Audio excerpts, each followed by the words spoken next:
اعوذ باللہ من الشیطان الرجیم بسم اللہ الرحمن الرحیم وقضى ربك الا تعبدوا الا اياه وبالوالدين احسانا صدق اللہ العظیم۔ سامعین کرام، آج میں آپ سے مخاطب ہوں والدین کے حقوق کے حوالے۔ میرے محترم سامعین کرام، ماں کی نافرمانی اور اس کا انجام، اس کے متعلق ایک واقعہ میں آپ کو بتانا چاہتا ہوں، لیکن اس واقعے کو توجہ سے سنیے گا آخر تک۔ میرے محترم سامعین کرام، حضور اکرم صلی اللہ علیہ وسلم کے زمانے میں علقمہ نام ایک شخص تھا، اور وہ شخص جو تھا وہ اپنی والدہ کی بڑی خدمت کرتا تھا۔ پھر ایک وقت ایسا آیا کہ جب ان کی شادی ہو گئی، اور شادی ہونے کے بعد پھر وہ بیمار ہو گئے۔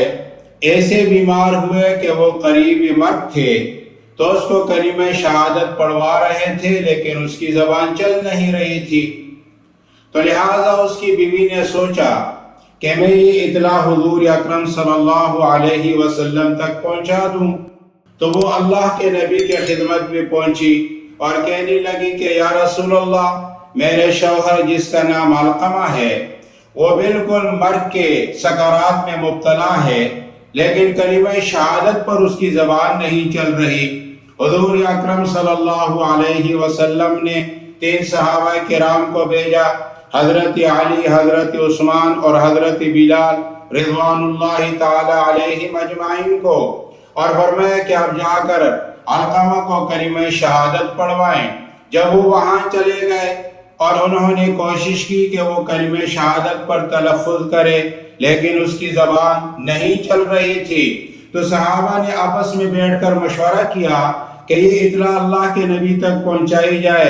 تو حضرت بلال رضی اللہ تعالی عنہ کو انہوں نے مشورے سے بھیج دیا۔ حضرت بلال جب پیغمبر خدا کی خدمت میں پہنچے اور پورے واقعے کی پس منظر بیان کر دی، تو اللہ کے نبی نے فرمایا کہ بلال یہ بتائیے کہ علقمہ کے والدین حیات ہیں یا کہ وفات ہو چکے ہیں؟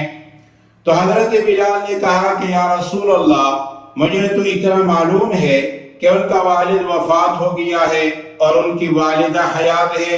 اللہ کے نبی نے فرمایا بلال آپ جائیے اور اس کو میرا سلام پیش کیجئے، اور اس کی والدہ سے یہ کہیں کہ اگر وہ میری خدمت میں آ سکتی ہے تو وہ آ جائے، ورنہ میں خود حاضر ہو جاتا ہوں۔ یہ میرے نبی ہیں۔ اللہ کے نبی نے فرمایا کہ اگر وہ نہیں آ سکتی تو میں خود ان کی خدمت میں حاضر ہو جاتا ہوں۔ حضرت بلال جب ان کے پاس پہنچے اور ان کو سلام پیش کر دیا اور ان سے کہا کہ اللہ کے نبی فرما رہے تھے کہ اگر آپ آسانی سے آ سکتی ہو تو آپ میرے پاس آ جائیں، ورنہ میں حاضر ہوتا ہوں۔ تو اس بڑھیا نے اپنی عصا کو اٹھایا اور اس نے کہا کہ یہ بات میرے لیے زیبا نہیں ہے کہ اللہ کے نبی میرے پاس آ جائیں، میں اللہ کے نبی کی خدمت میں خود حاضر ہوں گی۔ اور حضرت بلال آگے اور وہ بڑھیا ان کے پیچھے اللہ کے نبی کی خدمت میں پہنچ گئی۔ چونکہ پردے کا حکم نازل نہیں ہوا تھا، تو حضور اکرم صلی اللہ علیہ وسلم پہ سلام پیش کر کے سامنے بیٹھی۔ اللہ کے نبی کہنے لگے یہ بتائیے کہ علقمہ کو جانتی ہو کون ہے؟ اس نے کہا یا رسول اللہ، بالکل میں جانتی ہوں، وہ میرا بیٹا ہے۔ اللہ کے نبی نے حضرت بلال سے کہا لکڑیاں جمع کرو اور میں جو ہے اس علقمہ کو آگ کے اندر جلاتا ہوں۔ بڑھیا زاروں قطار رونے لگی اور کہنے لگی یا رسول اللہ، علقمہ تو میرا لختی جگر ہے، علقمہ تو میرا بیٹا ہے، اور میرے سامنے آپ اس کو آگ میں جلاؤ گے تو میں کیسے اس تکلیف کو اس کی برداشت کروں گی؟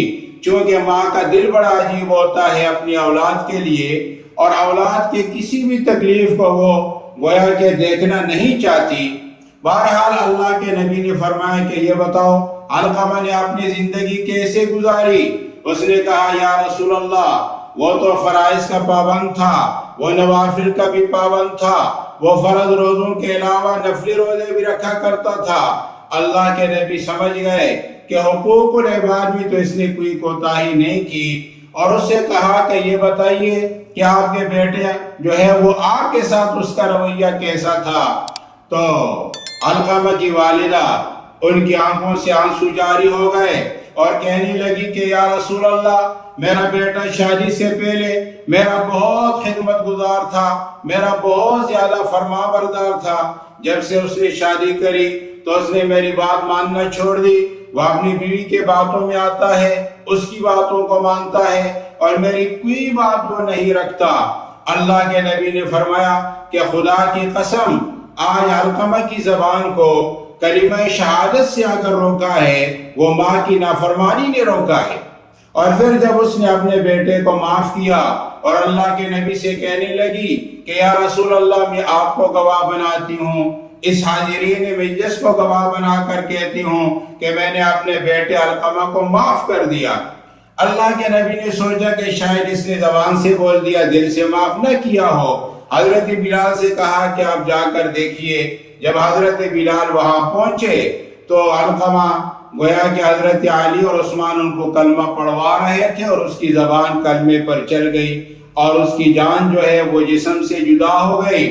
پھر اللہ کے نبی نے جب اس کی نماز جنازہ پڑھائی تو اس کے بعد اعلان عام کیا اور فرمایا کہ یہ لوگوں سن لو، جس سے ماں ناراض ہوگی تو موت کے وقت میں اس کی زبان پر کلمہ شہادت جاری نہیں ہوگا۔ میرا محترم سامعین کرام، جس کے والدین حیات ہیں، یہ ان کے لیے بہت بڑی نعمت ہے اور انہیں چاہیے کہ اپنے والدین کی خدمت کریں۔ اس لیے تو اللہ نے فرمایا وَلَا تَقُلْ لَهُمَا اُف، کہ ماں باپ کو اف تک بھی نہیں کہنا ہے۔ علماء مفسرین فرماتے ہیں کہ اف سے مراد ہر وہ لفظ ہے، ہر وہ کام ہے، ہر وہ حرکت ہے کہ جس سے والدین کو ایذا اور تکلیف پہنچتی ہے۔ تو لہذا ہمیں چاہیے کہ اگر ہم سے کوئی کوتاہیاں ہو بھی گئی ہوں تو اس کی معافی تلافی کر لیں اور آئندہ کے لیے بالکل اپنی زندگی کو سنت کے مطابق اور والدین کی خدمت میں گزاریں۔ اللہ ہمیں عمل کرنے کی توفیق عطا فرمائے۔